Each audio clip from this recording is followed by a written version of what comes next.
اور جب تمہارے لڑکے بالغ ہو جائیں تو ان کو بھی اسی طرح اجازت لینی چاہیے جس طرح ان سے اگلے یعنی بڑے آدمی اجازت حاصل کرتے رہے ہیں۔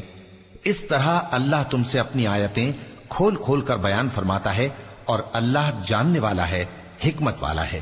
اور بڑی عمر کی عورتیں جن کو نکاح کی توقع نہیں رہی اور وہ زائد کپڑے اتار کر سر ننگا کر لیا کریں تو ان پر کچھ گناہ نہیں، بشرطے کہ اپنی زینت کی چیزیں نہ ظاہر کریں، اور اگر اس سے بھی بچیں تو یہ ان کے حق میں بہتر ہے، اور اللہ سنتا ہے، جانتا ہے۔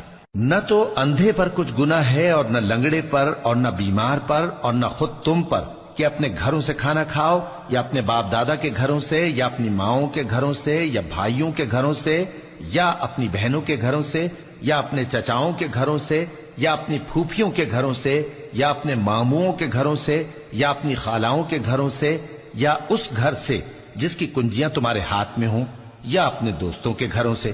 اور اس کا بھی تم پر کچھ گناہ نہیں کہ سب مل کر کھانا کھاؤ یا جدا جدا۔ پھر جب گھروں میں جایا کرو تو اپنے گھر والوں کو سلام کیا کرو، یہ اللہ کی طرف سے مبارک اور پاکیزہ تحفہ ہے۔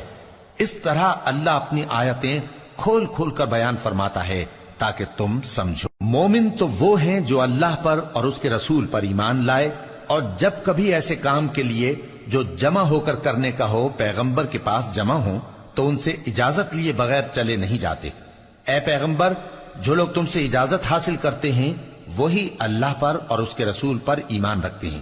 سو جب یہ لوگ تم سے کسی کام کے لیے اجازت مانگا کریں تو ان میں سے جسے چاہا کرو اجازت دے دیا کرو، اور ان کے لیے اللہ سے بخشش مانگا کرو، کچھ شک نہیں کہ اللہ بخشنے والا ہے، مہربان ہے۔ مومنو، پیغمبر کے پکارنے کو ایسا خیال نہ کرنا جیسا تم آپس میں ایک دوسرے کو پکارتے ہو۔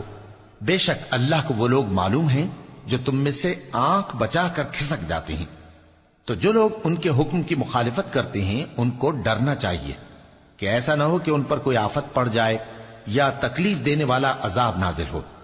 دیکھو، جو کچھ آسمانوں اور زمین میں ہے سب اللہ ہی کا ہے۔ جس طریق پر تم ہو وہ اسے جانتا ہے، اور جس روز لوگ اس کی طرف لوٹائے جائیں گے تو جو عمل وہ کرتے رہے وہ ان کو بتا دے گا، اور اللہ ہر چیز سے واقف ہے۔